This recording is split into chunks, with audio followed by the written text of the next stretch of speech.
Joining us at this point in time to discuss what's going to happen is Mr. Sunil Yash Kalra.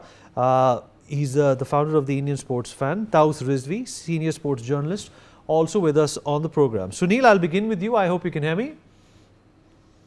Thank you, Vineet, for having me on the show. All right. Well, first up, Pakistan is, of course, a team which cannot be written off.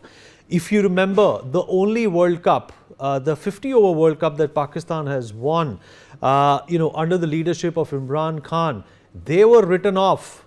There was no Pakistan coming back. But it was their grit, it was their performance under pressure. India was out by that time. It was their performance against Australia and England which brought them back into the contention. Are we going to see that kind of a spirit from Pakistan yet again when they play Bangladesh? I'm saying all of this for the spirit of the game. I'm not talking about whether India should play Pakistan or not. Right now, we're just representing what Pakistan represents. Well, absolutely. Vineet, if you look at the campaign in the last 1 week, 10 days, all you could hear was the surround sound of handshake, no handshake, Andy Pycroft, Indian team not meeting them. Then they are asking for suspension. Now suddenly the dust seems to have settled down and they're now looking at cricketing part. See, no doubt when cricketing talent comes in, Pakistan is superior to Bangladesh. But having said that, Bangladesh is a very gritty customer. I was watching them last year for the Under 19 World Cup. In fact, they're the Under 19 World Asia Cup champions. If you look at the stats, and they've defeated India, Pakistan, and they defeated a lot of other teams where Vaibhav Suryavanshi played a very nice inning. But at the same time, the new Bangladesh team is in transition as well, but with very four names that you took are well within the pace. So I think it's going to be 50-50 even situation. Pakistan talks more, they talk the talk, but they don't walk the walk. So that's a big problem to Pakistan, and it's been there ever since that we've started watching cricket, you and I. Vineet. Right.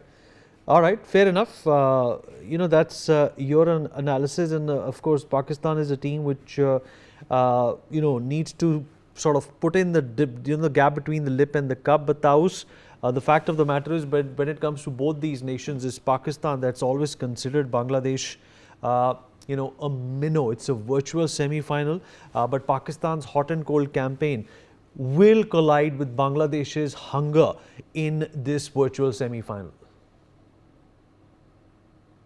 Yeah, of course, 1992, the 90s Pakistan team and today's team. I mean, there is a huge difference. I mean, they were fighters. There was Imran Khan, there was Javed Mia, there was Wasim Akram in 1992. And today you talk about the name players.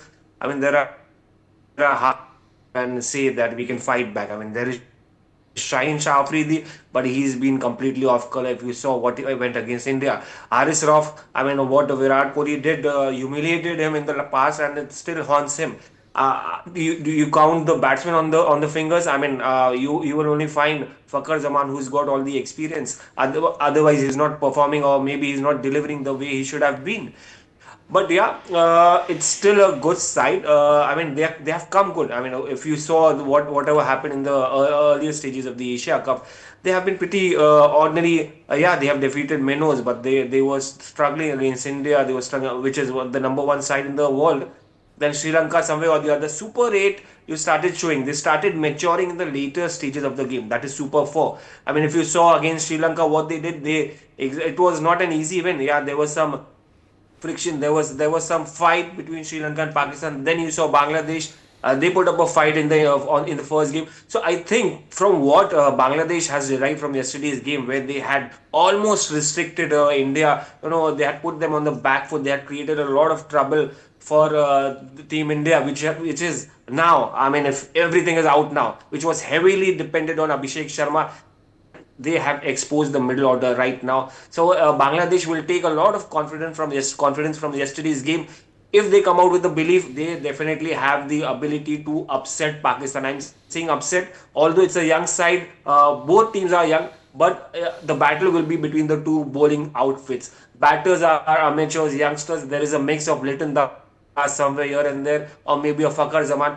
Both batsmen, both teams' batsmen have failed and haven't delivered up to the mark. It's the bowlers that have done the things for them right now. So I think it's going to be a tough contest, but it's the battle between the bowlers.